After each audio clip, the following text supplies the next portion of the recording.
บายดีเนาะวันนี้ออกมาซอกอยู่ซอกกินคือเก่าประมาณมื้อนี้แมนสิเลาะอะนะรอหาค่าหาอย่างมาเจียกเนาะลองเจียกหอกเบิ่งว่ามาแล้วบ่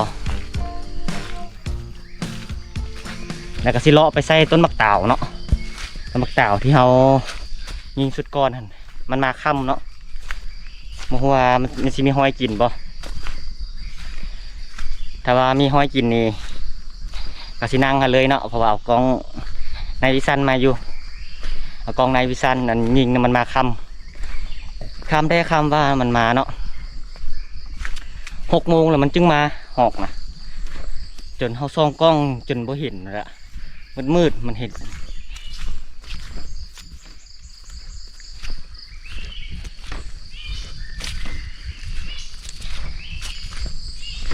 มาก็เริ่มไปจากคักไปได้แล้วช่วงนี้เนาะฝนว่าสิมาแต่เศร้าๆเนาะแต่ว่าฝนพดฝนลินฝนหาก็เริ่มจากเศร้าๆในนึงแล้วก็ค่อยได้มาจนสวยแล้วตอนนี้ก็เข้ามากับประมาณ6 โมงเนาะ6 โมงปลายฮอดอันวันทาเฮือแล้วก็ประมาณ7 โมงเนาะเขาย่างขึ้นมานี่ก็1 ชั่วโมงละเดี๋ยวนี้ก็8 โมงละแต่ว่าเป้าหมายเขายังยุกไก่อยู่เนาะเป้าหมายเนาะแต่ว่าเขาสิเลาะเลยคอยเลาะยิงไปตามทางเห็นฟุ้มไม้กระคักก็สิลองเกียกไปเลยเนาะจะเบิ่งฟ้าอากาศนี่มัวสิเป็นจังใดฝนเริ่มฟ้าอันมืดเข้ามาอีกเนาะเมื่อกี้นี่เริ่มฮีแดดนิดนึงแล้วได้แต่ว่าหรือว่าเฟื่อเริ่มมาปกคลุมแล้วเนาะหวังว่าจะบ่ตกแห้งตกหยังเนาะพอมีโอกาสนี่เขาซอกยิงได้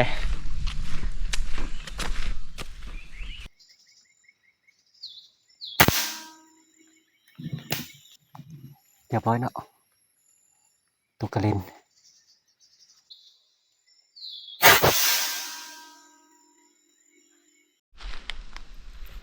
เก็บกระเล่นน้อยเนาะย่างมาตามทางเห็นนกน้อยเห็นกระรอกกระเล่นกับสิยิงมาเลยเนาะ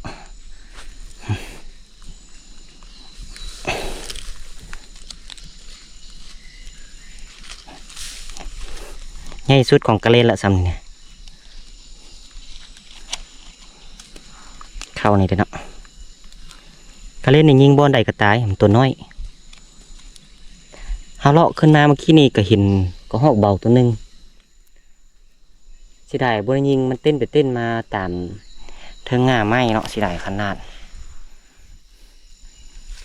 ยังบ่ฮอดเป้าหมายเนาะยังไกลอยู่สิรอยิงไปตามทางแล้วเนาะ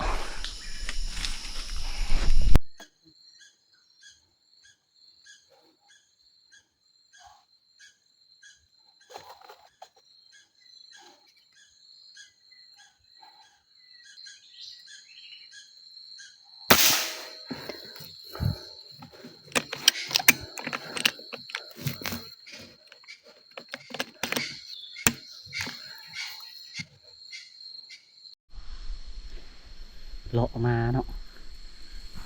มาเห็นต้นเต่าต้นหนึ่งนี่เบิ่งห้อยทั้งรูปนี่เห็นห้อยเห็นบีบเนาะไม่ไหม้เลย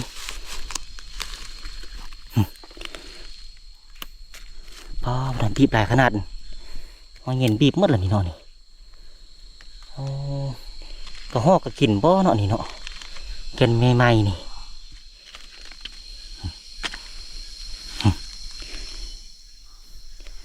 โอ้นี่น่าจะห้อยกระหอกถ้าว่าต้นนั้นมันบ่เห็นห้อยกินลายนี่มานั่งตัวนี้ก็พอได้ยิงอยู่หอกเนาะโอ้นี่ตัวนี้ไม่ไหม้เลยเมื่อคืนนี้เลยนี่ห้อยบีบนี่โอ้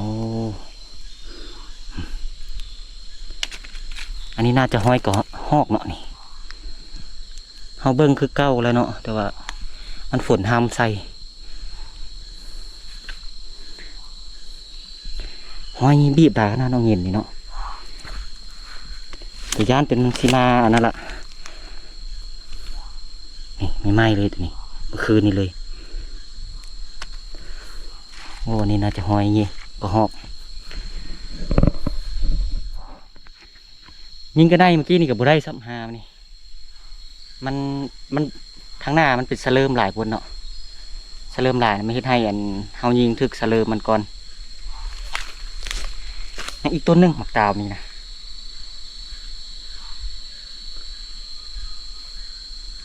เอาไปเบิ่งอีกต้นนึงหมักดาวนี่คันว่าบุคักเราสิมานั่งตัวนี้เนาะแต่มีเวลายังหลายอยู่ตอนนี้10:30เนาะให้เฮาเลาะเต็มที่ก่อนเดี๋ยวสังเกตบางต้นนี่คือคักก่อนเนาะแต่ว่าหอยก็หอกนี่คือสิบหลายอะไรก็หอกนี่แต่ว่าโอ้หอยเหี่ยนบีบนี่บีบหลายขนาดเนาะมันน่าจะมากินอยู่ตลอดเดี๋ยวเลาะต่อกันเนาะทีนี้ใดชี้ท้ายให้เบิ่งแต่ละแง่เลยเจอต้นมะปรางต้นหนึ่งเนาะกำลังสีสุก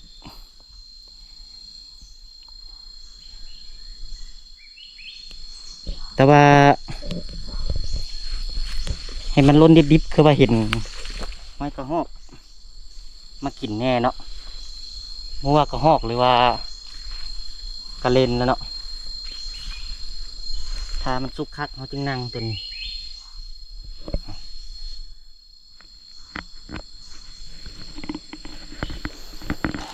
คือว่ามีห้อยกัดได้ไหมนี่มันแกะกินแก่นทางในเนาะนี่โอ้ลายได้นี่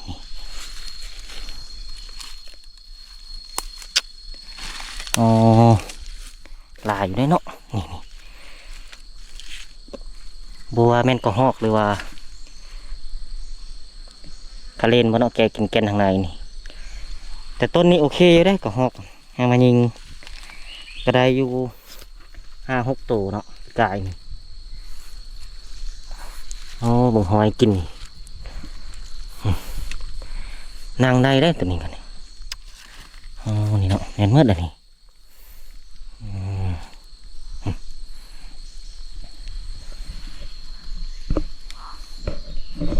ถ้ามันซุกคักนี่คือสิมาหลายตัวนี้คิดว่าประมาณอาทิตย์หนึ่งหรือว่า2 อาทิตย์นี่แหละประมาณคิดว่าประมาณ2 อาทิตย์แล้วสิมาเบิ่งใหม่เนาะมังกรนี่ก็กระงาก็มีห้อยกินมดเนาะแต่เสียดายอันเดียวมันอยู่ใกล้หนทางเนาะค่อนข้างแปลนนิดนึง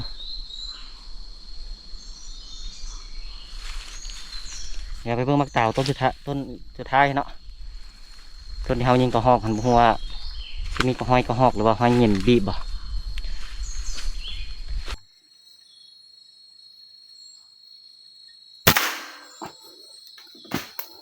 เดี๋ยวบ่อยเนาะกระหอกพอดีมาฮอดต้นมักเต่าเนาะ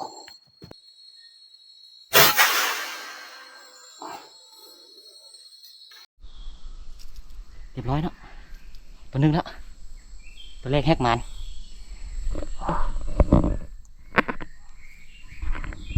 มักเต่ายังเป็นหลายเนาะมีทั้งหมด1 2 3 4 5แสงหมดห้อยกินนี่โอ้สุดยอดเลยสิดักตัวนี้เลยแต่ว่าช่วยสังเกตบางครั้งมันมีห้อยเงียนบ่แต่ห้อยกระหอกนี่หลายเนาะหามาเมื่อกี้นี่เขายิงกระหอกยิงเทิงนี่ตัวหนึ่งเนาะเอากินกลางเวียนเลยตอนนี้12 โมงเนาะ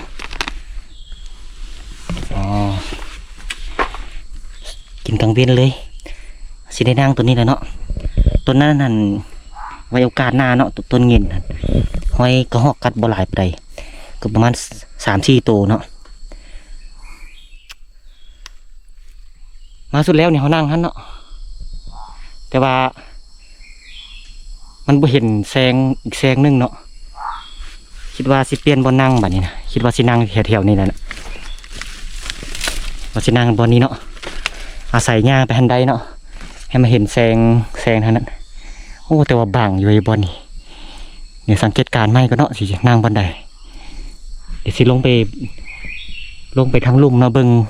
สิท่าให้เบิ่งว่าหอยกระหอกมันกัดหลายสันใดเนาะกองมันเนาะหอยกินขาวเพื่อเลยแม่นมืดเลยเนี่ยโอ้มึนหอยกินทั้งเก่าทั้งใหม่เต็มสระเลย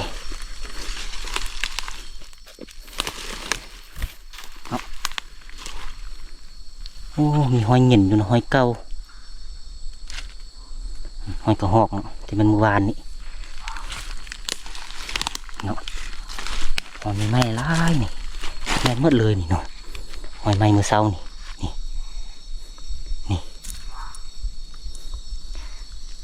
โอ้เบืองนี้เนาะหอยกินหลายเนาะแซงนี่พัดบ่เห็นแซงนี่นะเจ้าเช็ดจิแก้ไขอยู่ไหนเนาะมึงหอยกินนี่แน่นเมื่อเลยเนาะทางลุมนี่เนาะ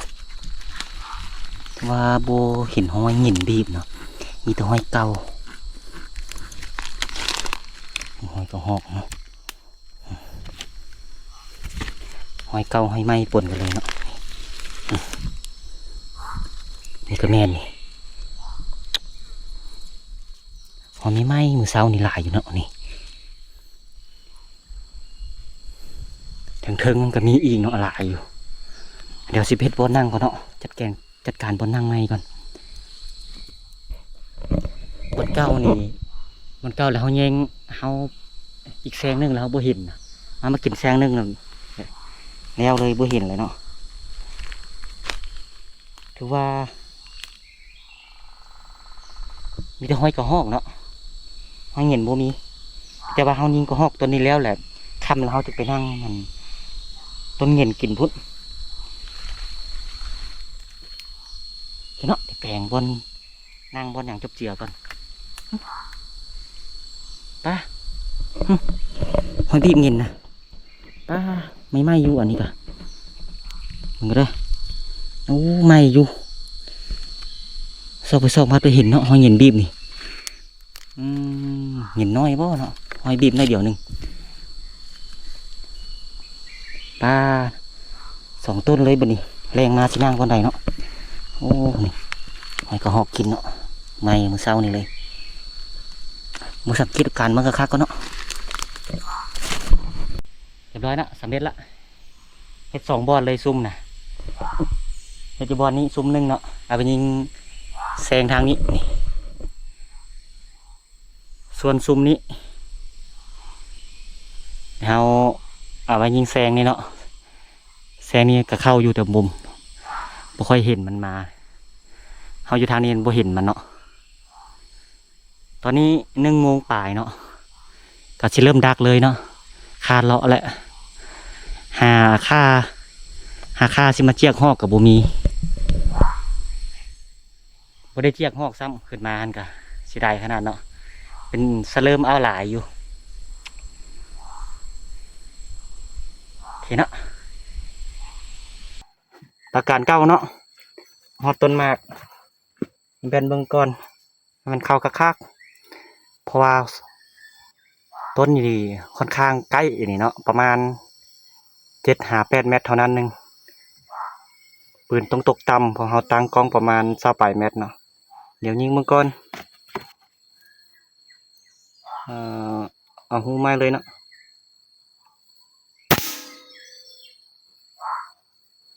ตกต่ำ2 ขีด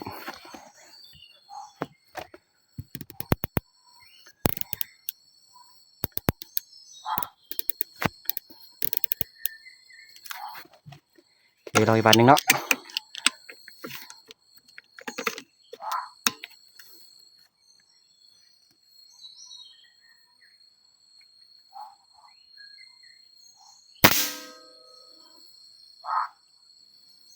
โอเคแล้วเนาะ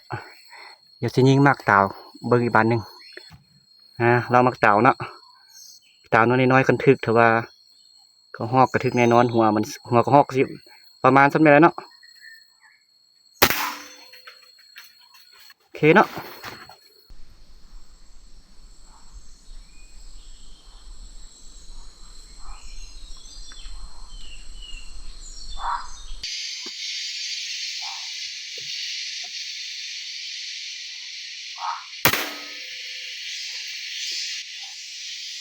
ก็ต่อยังค้างอยู่ปลาเต่า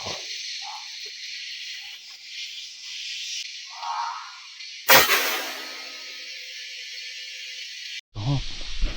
เก็บมาทองเนาะมาแล้วตัวหนึ่งมาแต่ตอนนี้2 โมงเนาะมาไวอยู่ตัวผู้ตัวได้ตัวผู้2 ตัวเนาะโอเคสิดักตัวก่อนเนาะหอกสิมาไวอยู่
เอายังซอกบ่เห็นซอกตัวนี้ตัวหนึ่งข้างเนาะตัวหนึ่งตกหอดพื้นเราซอกบ่เห็นค่ำจึงซอกประเดียวเนาะก็หอกกำลังมา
ค่ำเลยเนาะก็หอกสิมาหลายอยู่แต่สิได้มันมาแล้วมันเข้าแซงเลยเฮ็ดให้เฮาบ่ได้ยิงเนาะยิงนกประมาณหอกประมาณ10 ปลายบาทเนาะแต่หอกเบาตัวหนึงย้อนได้นี่มันยัง2 ตัวเนาะตัวหนึงซอกบ่เห็นแต่เว้นตัวหนึงตกอยู่ทางลุ่มพุ่นเดียวไปเก็บกันไปเลาะเก็บกระหอกมาเลยเนาะโอ้เสียกระหอก2 ตัวเนาะเพราะว่ายิงตายคักอยู่แต่ว่าซอกบ่เห็นตัวหนึงหันยานค้างตัวหนึงนะเพราะเขายิงอยู่แล้วมันมาเนาะผลงานมื้อนี้เอาถือว่ามานอยู่ได้เนาะเบิ่งนับก่อนได้จักตัว1 2 3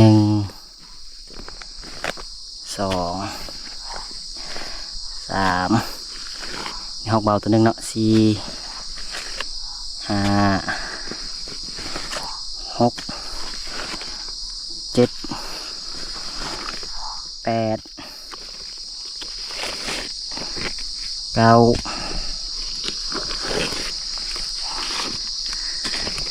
10โอ้กู ดีได้ก็60ตัวเนาะได้เองกระเล่นตัวหนึ่งนกอ้อยตัวหนึ่งยิงทั้งหมด13 บาทเนาะแต่ว่าหอกนี่แม่นยังหลายเด้มันมาเลยมันเข้าแซงเลยเอาบริยิงมันยิงประมาณ5-6 ตัวแหละแต่บ่ทันยิงเนาะเดี๋ยวสีนั่งดักกันนั่นนิดนึงเนาะดักเย็นนิดนึงประมาณ8 โมงเขาค่อยย่างลงไปหากอตาวกอที่มีเงินนะเงินบีบต้นทบิดฮะเอาสิดักต้นนี้ก่อนต้นนี้ก็มีหอยเงินบีบอยู่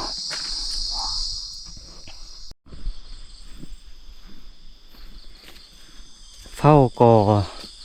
ตาว2 ต้นก็โมมีฮอดเดินเย็นมาเนาะสงสัยมันมาดึกเนาะเพราะว่าเขาเฝ้าฮอดแต่8 โมงปลายสิก้านกลับก่อนบาดนี่ฮอดทางอันใหญ่ละการกลับไปแค่การว่ากับบ่เห็นตัวอย่างเนาะเนาะสิกลับก่อนบาดนี้นะขอบอกขอบใจหลายเด้อที่เข้ามารับชมวิดีโอแต่ต้นจนจบสุดท้ายนี้ขอให้ทุกท่านเนาะจงมีสุขภาพแข็งแรงปราศจากโรคภัยไข้เจ็บต่างๆสำเร็จหน้าที่เวียกงานเนาะเจอกันใหม่เนาะคลิปต่อไป